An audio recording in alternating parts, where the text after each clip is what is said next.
Our planet is the setting for dazzling and interconnected webs of energy, physical phenomena, and life. Amazing to behold from close up, and hypnotic when seen from above. From space, the fleet of Earth-observing satellites operated by NASA and its partners illuminate the links between these systems. Temperatures on the planet affect all of them, which means each one is impacted by a warming climate.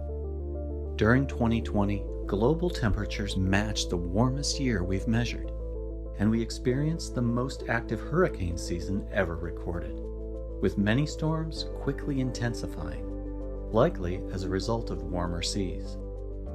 Heat in the oceans is like fuel that powers these massive storms.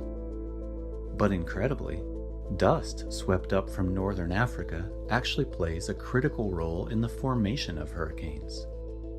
It's also a key source of fertilization for the Amazon rainforest.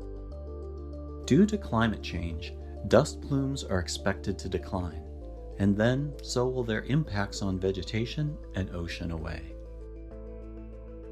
Our satellites and field research allow us to pay close attention to the Amazon rainforest and other vegetation across the world, helping us track how fires, deforestation, and disasters affect the world's plant life. We can also study how those vegetation changes, in turn, impact air quality, waterways, and climate. Now, same science, helpful farmers, they start getting